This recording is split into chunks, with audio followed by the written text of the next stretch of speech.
I am kind of not excited for the whole moment when you leave the wedding reception and all of a sudden everyone's giving you that look of like, I know what's going to happen, or we know where they're going and what they're doing, and it almost makes me want to boycott that night just to be like, you don't know what we're doing. And just how all of a sudden pre-marriage, it's such a taboo topic. You can't talk about sexuality, you can't talk about desire. And post-marriage, it's like all of a sudden I'm wearing it on my sleeve. Yes. How do you address this dynamic shift where all of a sudden everybody knows exactly what you're doing, and you're almost treated differently, you're looked at differently, you have the glow if people comment. Yeah. You know, I think what that has to do with is a kind of intrusiveness that we allow in the evangelical culture right now. So remember I was talking about sacred space, that place that you create out of your love for each other, and touch happens there. And other secret things happen there, like we have conversations about what I'm afraid of there, or we talk about what happened when I was little there. You know, things that I don't take out there in the world. This happens in our sacred place together.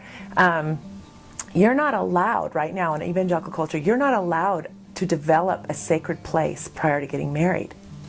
Everyone thinks that they can rip the curtain aside, the paraclete aside, march right in. What are you doing?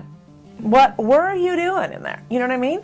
So there is this sense of intrusiveness. So I think that's what you're feeling, is this sense of they think they get to walk with me out this door and know what goes on, but you don't. And actually, you never have. This has been ours all along. It's been ours all along, and you didn't belong there. If you're an adult, God gives you free will. No one belongs in your sacred places. No one uninvited belongs. And yet, we totally allow that kind of intrusiveness right now in evangelical culture. And I've seen remarkable things. I'll tell you a story. I was working with a couple of years back, and they were in their late 20s. They were engaged to be married. Wonderful. I mean, just lovely couple. You know, those kinds of people you just kind of fall in love with. You're just so sweet. And they came in to see me, and they were preparing to get married, and they were kind of like, we need a little bit of help and guidance with this. And they had decided that they wanted to keep intercourse aside until they got married. That was their decision, not just because they'd heard about it, but they decided if we want to try to work with our sexuality and let that sit aside for a while, because we want to have a full sexuality that's not just that anyway, and we know how that will be organizing, because it's so organizing in culture. So it's like, great, okay. But she had experienced sexual abuse as she was a child. So the sexuality of adults, how adults think about sexuality and do sexuality, is completely overwhelming to children. They have no capacity to understand it, and it's damaging to their heart and soul and to their body when they experience it. And healing has to happen. It's like somebody reached in and took away their ability to do their own slow growing up process and pushed them ahead where they couldn't go.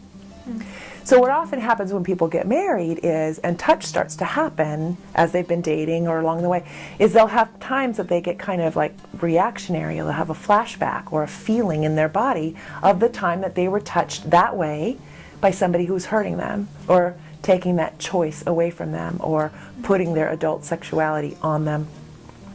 And they'll need to go, they'll do this, you know, like, and their partner often, if they're sensitive, will feel that, like, well, what happened, or what's going on for you? And at that point, as the story comes forward that that person experienced hurt in their sexual life, in their sexual being as they were growing up, the other partner must think of themselves as their healer. And learn to move in and follow, in this case it was her who had experienced the abuse, follow her. So when I put my hand on your cheek, you feel what you felt. Okay? If you're getting scared, I want to take my hand away and put it where it's not, where it's different, where there's pleasure. And when you're ready for pleasure to come to your cheek with my hand again, you help me know how to do it. I want to be your healer. And that it happens with every different place in her body that bears the story of what happened. And when men take on that role of being the healer of sexual pain, and women take on the role of being healer of his sexual pain in a heterosexual relationship, then they grow their love and they restore to the person who was hurt the sexuality that got taken away. It becomes safe. It becomes in their charge. They're in control of it. That's what you get to do when you're not hurt, is you get to be in charge of it. If at any point along the way someone took their sexuality and hurt your sexuality with it, we have healing to do. And in our culture, most of us have something that happened that we didn't like or didn't want or was confusing. And we have to heal. And